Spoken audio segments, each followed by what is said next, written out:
Soybean আমরা বিভিন্নভাবে রান্না করে খেয়ে থাকি এবং খেতেও খুব ভালোবাসি। তবে পার্সোনালি আমার সয়াবিনের যে রেসিপিটা খুব পছন্দের সেটা হলো চিলি সয়া। আজ আমি সহজ পদ্ধতিতে কম সময়ে সুস্বাদু চিলি সয়া রেসিপিটা তোমাদের সাথে শেয়ার করব।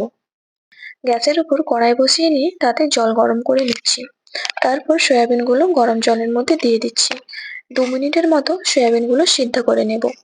সয়াবিনগুলো সিদ্ধ হয়ে গেলে জল থেকে ছেঁকে নিচ্ছি এবং নর্মাল জলের মধ্যে দিয়ে দিচ্ছি।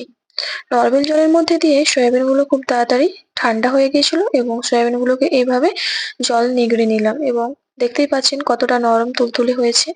এবং সয়াবিন গুলো একটা পাত্রে নিয়ে নিচ্ছি।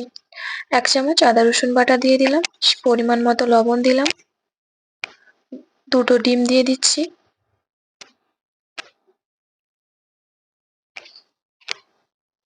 হাফ চামচ গোলমরিচ গুঁড়ো দিয়ে দিলাম, কাশ্মীরি লঙ্কা গুঁড়ো 1 চামচ, কর্নফ্লাওয়ার 2 চামচ,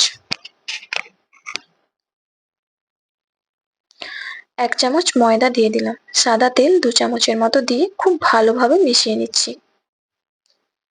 খুব ভালোভাবে মেশানো হয়ে গেলে এটাকে 10 মিনিটের জন্য রেখে দেব। তারপর একটা সস রেডি করে নেব। প্রথমে টমেটো কেচাপ নিয়ে নিলাম, তারপরে 2 চামচ ডার্ক সয়া সস এবং 2 চামচ ভিনিগার দিয়ে দিচ্ছি, আর 2 চামচ দিয়ে দিচ্ছি গ্রিন চিলি সস। খুব ভালো করে সমস্ত সসগুলোকে মিশিয়ে একটি সস রেডি করে নিলাম। এরপর উনুনে কড়াই বসিয়ে নিয়ে তেল গরম করে নিচ্ছি। ম্যারিনেট করে রাখা সয়াবিন গুলো তেলের উপর ছেড়ে দিলাম। সয়াবিন গুলোকে খুব ভালোভাবে উল্টে পাল্টে ভাজা করে নিচ্ছি।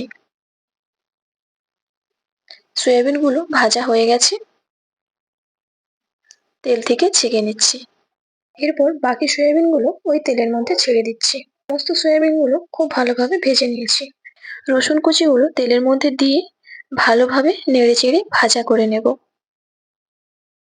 আমি চিলি সয়ার জন্য একটা বড় সাইজের ক্যাপসিকাম এবং 3টি মাঝারি সাইজের পেঁয়াজ এইভাবে কেটে নিয়েছিলাম এবং সেগুলো তেলের মধ্যে দিয়ে খুব ভালোভাবে নাড়াচাড়া করে নিচ্ছি। কালারের জন্য হাফ চামচ কাশ্মীরি লঙ্কা গুঁড়ো দিয়ে দিলাম এবং ভালোভাবে মিশিয়ে নিচ্ছি। এরপর আগে থেকে রেডি করে রাখা সেই সসটা দিয়ে দিলাম। সামান্য পরিমাণ জল দিয়ে ভালোভাবে নেড়ে নেব এবং পরিমাণ মতো লবণ এবং 2 চামচ চিনি দিয়ে দিচ্ছি। সয়া চিলির এই রেসিপিটা একটু মিষ্টি মিষ্টি খেতে ভালো লাগে। তরকারির ঘনত্বের জন্য একটি বাটিতে জল নিয়ে কর্নফ্লাওয়ার গুলিয়ে নিচ্ছি এবং কড়াইতে দিয়ে দিলাম। দেওয়ার সঙ্গে সঙ্গে কিন্তু তরকারির ঘনত্বটা বেশ বোঝা যাচ্ছে। এরপর ভেজে রাখা সয়াবিন গুলো দিয়ে দিলাম, ভালো করে নাড়ি চাড়িয়ে নিলাম। সয়াবিন গুলো দেওয়ার পর আমি 2 মিনিটের মতো ফুটিয়ে নিয়েছি। তারপর 1 চামচ গোলমরিচের গুঁড়ো দিয়ে ভালোভাবে মিশিয়ে নিয়ে নামিয়ে নিয়েছি। এই রেসিপিটা দেখতেও যেমন সুন্দর হয়েছিল তেমন খেতেও কিন্তু দারুণ হয়েছিল। চিলির এই রেসিপিটা রুটি, লুচি, পরোটা এবং ফ্রাইড রাইসের সাথে খেতে কিন্তু খুব ভালো লাগে।